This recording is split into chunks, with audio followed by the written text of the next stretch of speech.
We're going to move to the LL tips segment, and I think this is a bit lighter now. I think we had really heavy topics today. So someone wrote in, and I think I would love to get your opinion, girls, on this. And is a man, okay? He says, my in-laws constantly say racist things to me. He's a white man, and my in-laws are Nigerians, okay? I'm told Black people can't be racist, but my experience says different. I feel I can't speak up and I laugh things away, but it's all the time to the point where I try to excuse attending family events. They call me Whitey instead of my name. That's not good. And other actions and comments that makes me very uncomfortable. I've expressed this to my wife, and she says it's a sign of their affection. But what if it was the other way around? Something has to change. I don't want to make things awkward with my in-laws. What do I do? So, ladies, this is not light. This is racist. I would love to hear what the other ladies a have different to say, topic. because I definitely Yeah, a different kind of discussion. Yeah. So, ladies, Listen, yeah, I would say, bruv, it is racism. They're being racist to you. And unfortunately, it's not being identified as being racist because they're trying to come under the realm of being Black and Nigerian or African descent.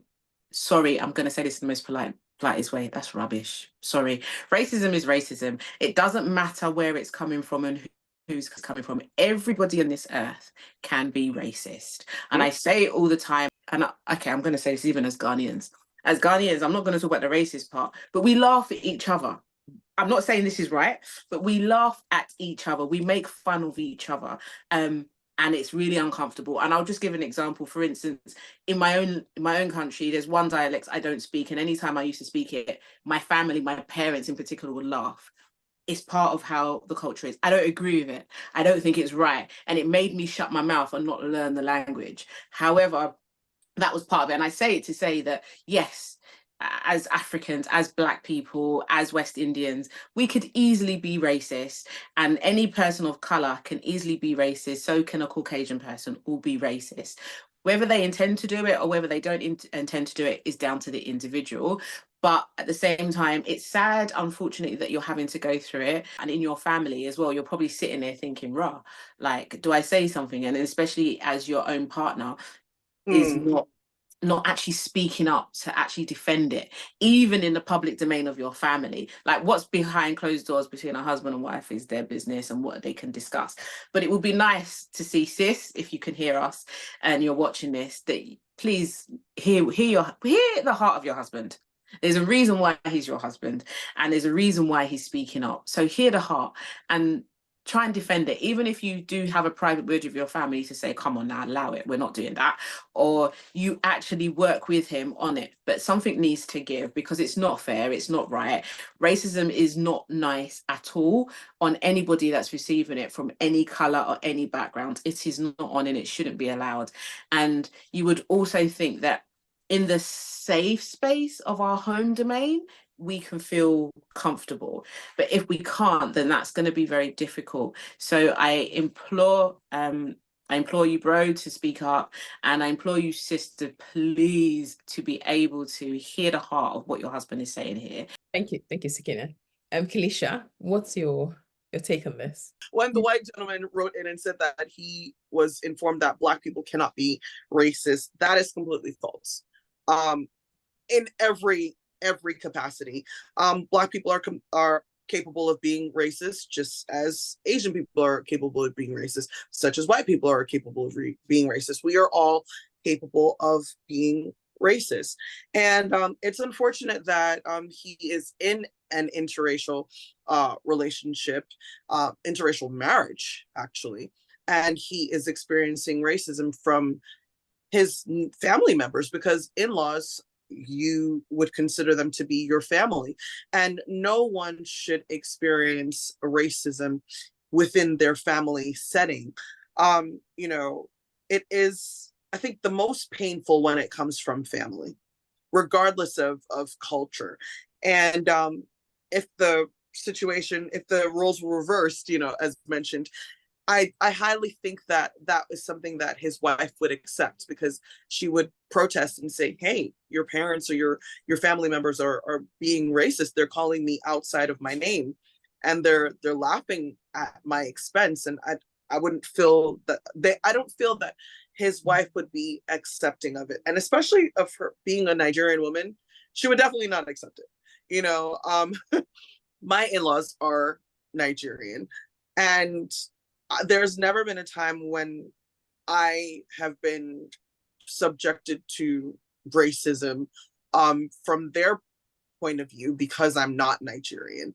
But me being from a Caribbean background, you can see where they possibly could, sometimes, when you're interacting with people that are West African or specifically Nigerian, if they hear a Caribbean accent, they're like, oh, Jamo, you know what I mean? And that's just something that they feel is hilarious, but it's not. I find it offensive. So I've never experienced that with my in-laws.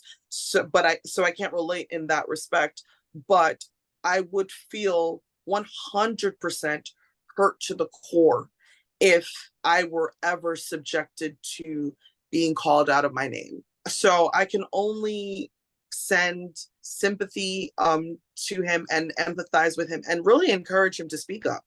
Because if he doesn't say anything now, it's just going to escalate and continue. And they might think that his silence is him actually, agreeing or condoning what they're saying. And they might think, oh, I don't know your name, sir, but they might think that, you have thicker skin than you actually do. And sometimes people need to be called out on their racism immediately. As soon as it happens, it needs to be addressed. So please do not be afraid to speak up. It's great that you've written to us. Great that you've found the courage to speak out. But now you need to speak out and tell your wife that that's unacceptable, and that she needs to put a stop to it. Otherwise, it will have its own consequences. Because if this continues in a marriage, I can only unfortunately see the possible demise of that marriage, because her partner's being hurt and she's doing nothing about it. Yeah. Thank you so much. I'm just thinking about it. This is quite interesting because as a Nigerian girl, in Nigeria, if you're not even white, if you're light skinned, they call you Oyibo. And it's like wherever you go to is Oyibo, oh, Oyibo, come and buy. They go to the market, Oyibo, come and buy. I don't think it's intended to be. I think it's just. I don't think it's racist to per se. I think it's just something that we don't have people who are that light in Nigeria, and just a name that they call people. And sometimes it can be a positive thing where they say, oh, you boy, as in you're light, you're fair. I don't know if you kind of understand. I don't know if they have a word in Ghana that they use. They do, Bruni. But can I also say, Steph, I get it. Can I just finish? Sorry, I'll let you talk. I think that for me is I'm becoming aware of it. I think it's the awareness that it can be offensive because we don't really see that. So I think that for him, and when you were talking, Kelisha, I was just thinking, I was like, okay, I don't think the family might be intending to be racist towards him. I think it's just because they don't have the awareness. I think that's why these conversations are important, because then people are being aware that this might not be okay to say this to people. And sorry, Sakina, I'll let you crack on what you wanted to say. No, I was going to say, you was asking me what is if Ghana has a Akan language is the national one that everybody speaks. So Bruni is the definition of that, and it's in similar terms. But I will say as well that these words that we have in our dialect in our home countries that refer to people of different colours, they were derived donkeys years ago. As we're moving forward, we also need to be open-minded and say, listen, like, okay, it may have been said as something because of situations that were going through of racism, etc. at that time. And then it went through of still holding on to that name, and it was more about relaxing the rules. And then it was more about, oh, okay, we see it in jest. But regardless how we see it, somebody's offended. When it comes to it's offense. So unless we two also want offense, who are we to go and throw offense at somebody? Do you understand? Especially deliberately. But I know dare I say in their defense, if they don't know, they don't know. So there's ignorance. Okay, cool. But Ignorance or an excuse. Yes. Like, if we are still holding on to the world of 19 Kojowen or 1800, please, what are we doing? Then we can't say that, oh, it's right to do one thing and not right to do another. Come on now, fam. If that's the case, then you see what I'm going to say now is going to be like, then bring back racism then if that's the case. Exactly. You don't want it. We don't want it. So yeah, let's remember someone's being affected. Let me let continue. Do not say that. Do not say that. I'm not saying that exactly. That's what I'm trying to say. We don't want it to be back, and it shouldn't be back. So why accept the word to be here if the actual program that it sits with is not there? That's what I'm saying. If there's one thing I would want for us human beings to have is consideration. You know, we need to consider other people's feelings a lot more. If somebody tells you they're hurt, believe them. If they say to you, your words are hurtful to me, I don't like what you said, it's okay. Be human enough to say, fine, I won't say that again. I'm sorry, I won't do that again. That's one. Now to the question, is it racism? No, I say it's not racism. I think there's a fine line between prejudice and racism for sure. When it comes to it, was it quite prejudice of the family to say what they said? Absolutely. And just as you said, Stephanie, many years ago, I went on holiday to the Gambia, and the kids there, and even the market people, they call me Tubab. And Tubab to them means a white person. They can tell when you're from overseas, they can tell when they refer to you as a white person. Now, me having my background from the UK, facing racism and da-da-da, somebody calls me white, there's another side of them that could come out and find it offensive, but I didn't. It's what they know. If I had the time, I will educate them and say, do not call me that for this reason, for that reason. And maybe they could have gone with that education, but for me, it's not that deep. So I kept it moving. Why is it not racism? You know, let's not play with racism. Okay, let's not find, because you guys keep using this word offensive. When you just bring racism to offensive, then you've laid this thing down and it's upsetting. You guys forget about the history and the present of what racism is causing. Racism is more than offensive. Racism oppresses you. It's also, it brings about prejudice as well. But when we limit racism to just prejudice, then we're taking away the suffering that all of us are going through, because all of us are suffering racism. It doesn't matter where you are. You know, because of racism, there's a disparity between, let's say, Africa and blacks and the whites that is probably well over 500 to 1,000 years before we can catch up.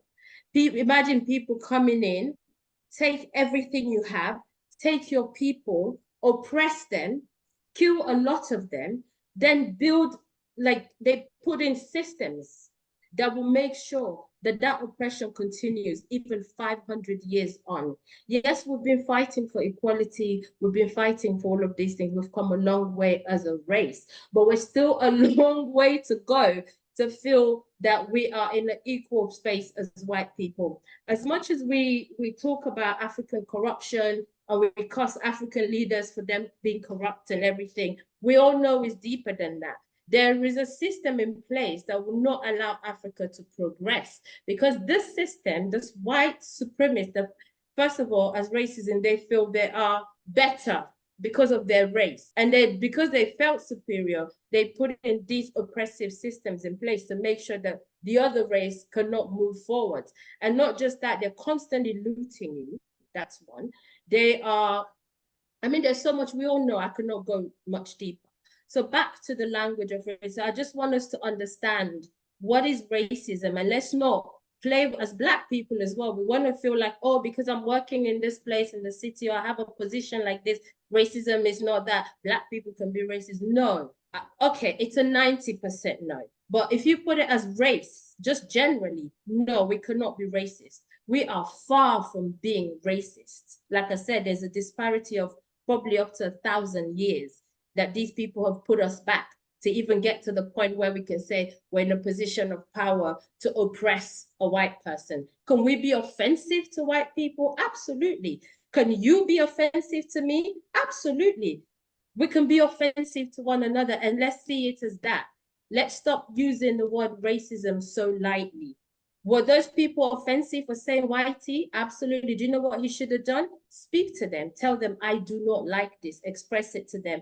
And then it's up to them to listen to him and be considerate and understand that you cannot speak to, he does not like the word whitey. Another person might not mind that probably had grown up in Africa as a white person, because a lot of white people, even light skin, they call them whitey. There's one of my drivers here, the general name for him is white boy. Everybody calls him white boy because he's mixed race. So language, yes. Education, yes. Do people need to educate themselves in Africa and understand, oh, things have moved on? I'll give a quick example. I went to the Lake District, right, on my own as a woman, went to go do my tour, whatever. And this white man came to me and said to me, oh, how do you feel? First of all, the tour, the lake tour, they were talking about slavery. And not just that, they were talking about this castle that's still there that said up to just 100 years ago, they still had slaves. I was the only Black person and I was a woman there. So we're doing the tour, they're talking about this, which as a Black woman, as a Black man, you feel uncomfortable, but I don't care. I'm a tourist, just as you are. And this white man came to me with his grandchild. Said, how do you feel being the only colored person here? And I had to educate him. I could have been offended and thought it's racist. But I said to him, first of all, nobody use the word colored anymore because colored has been deemed as a racist and offensive term to Black people. He goes, no, no, no. You know how they say, oh, I've lived in London. I walked to London. I was in Elephant Castle. Yeah, I was in Elephant. They always try to, what's it called? But I think he gets it. I took that term to just educate him. You can refer to me as an African or a Black woman. I don't mind in terms of ethnicity. And then, of course, I answered him, I don't feel any different. I'm a tourist just as you are. We're here for the same reason. I'm enjoying the tour, the lake. You know, I'm here. I love being in this place and I'm happy being here. And that puts it down. So please, people, I'm just saying there's offensive and there's racism. And let's not, and I don't think we can be racist as a race. I don't think we can. As a person, you can. I appreciate your opinion, Cordia. I just want to read the definition of racism. You know, are you guys there? And right out of my mind. I'm gonna read the definition of racism, and that's all I'm gonna say about it. The definition of racism is a people or person who believes that some races are better than others, or who acts unfairly to someone because of his or her race. Kind of see where Cordelia is coming from. Like, I don't know if I use the word intentional. I think people of other races in Nigeria in Africa treated slightly better than us who are Africans. I don't know if you agree to that. Yeah, Africans do that, but Black people do that to Black people.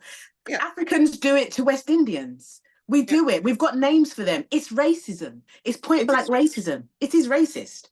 It's discrimination against another person because of your personal view. Remember, viewpoints are viewpoints, but it doesn't mean because I have a viewpoint, it is right over somebody else's. We have to think about the person and how we're affecting them or the people. I agree. And I think that I would like to go ahead. I would like to interject there.